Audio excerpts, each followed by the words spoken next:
favor. Think of the very first time you heard the word service.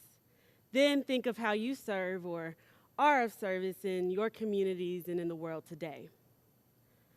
When I was a junior in high school, my grandfather passed away. The week following his passing, our family hosted the usual memorial services consisting of a wake and a funeral. During this time of grief and loss, there wasn't very much that I remembered.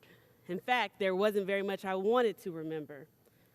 But of the memories I do have, one of them I'm particularly fond of. In fact, it's one that I hold near and dear to my heart. And that's the story that my grandfather's former student and athlete shared with us during his service. This student got up before the church and starts to tell a story of how he was being threatened with suspension. And in wake of his suspension, the board was going to host a special meeting. At this special meeting, certain people show up. And of those people that show up is my grandfather, this student's coach and teacher.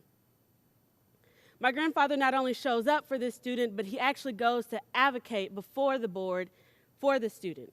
And in the words of the student, he fought for him. He did so in a way that this student was able to stay in school. When I first heard the story, I thought that this was a story of victory that included my grandfather that this young student could share.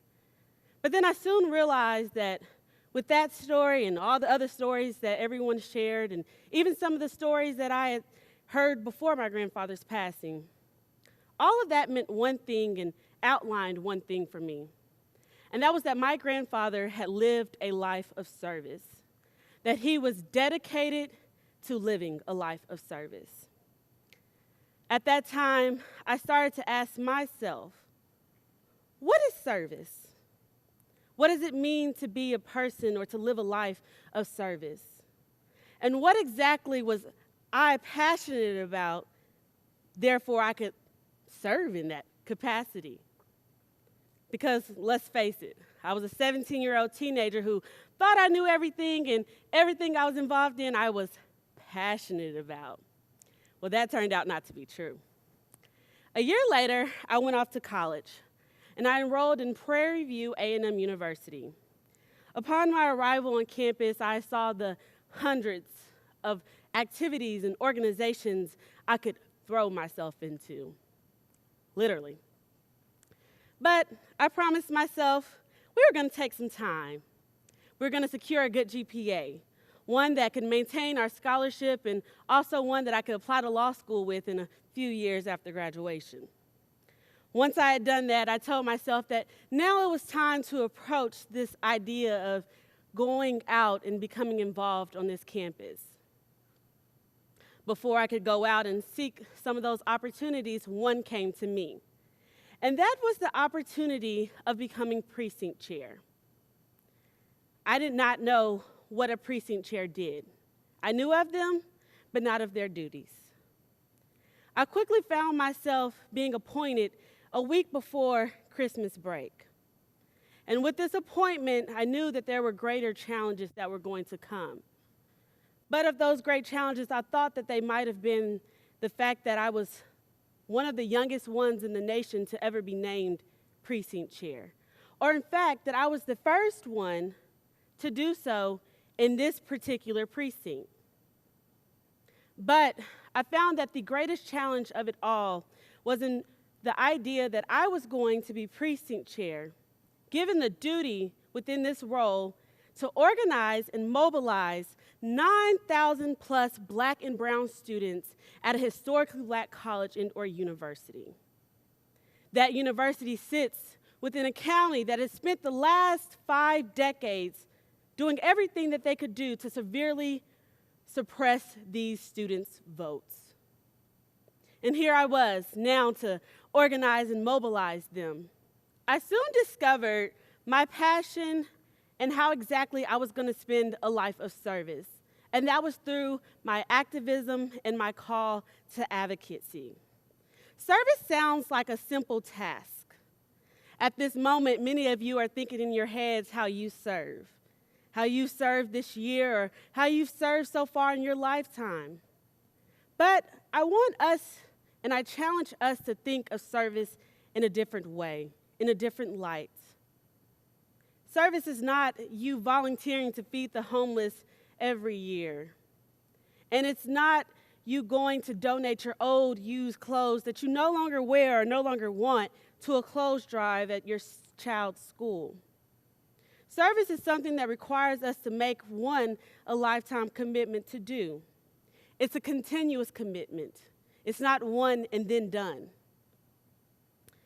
As an activist and social justice advocate, but most importantly, someone who dedicates their life to service, I believe that my greatest purpose is not to only live a life of service, but to inspire others to do the same.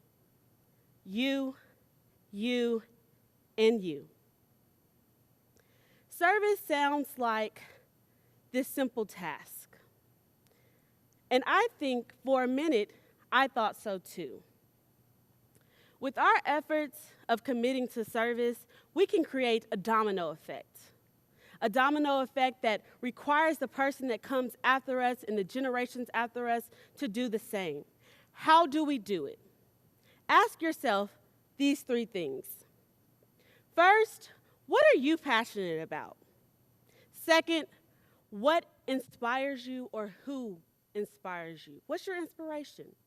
And lastly, can your passion be turned into a lifetime of service and do so in a way that inspires others to do the same? And for those of you who think that you have yet to find your passion, you might be right. But I challenge you to have the courage to raise your hand when opportunities around you arise. When you least expect it, you can find your passion. You can find what you can spend your life committing to service doing. I know I did. Service is something that I feel we should all be committed to.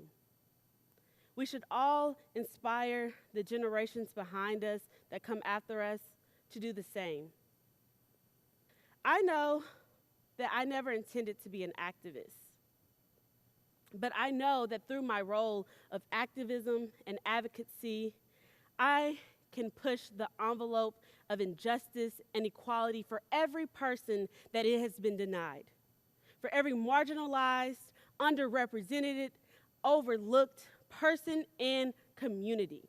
And because I know that I can do that through my activism and my service through each of those capacities, my service is not an option, but it is a must. Now, truth is, activism, advocacy, to be on the front lines of movements of and tackling social justice issues, it was never something that had crossed my mind before I came to this illustrious campus. But since then, I've learned that service is something special. Activism is something special. You might not need to go be on the front lines of a protest or to go lead a march downtown to lead a social justice movement.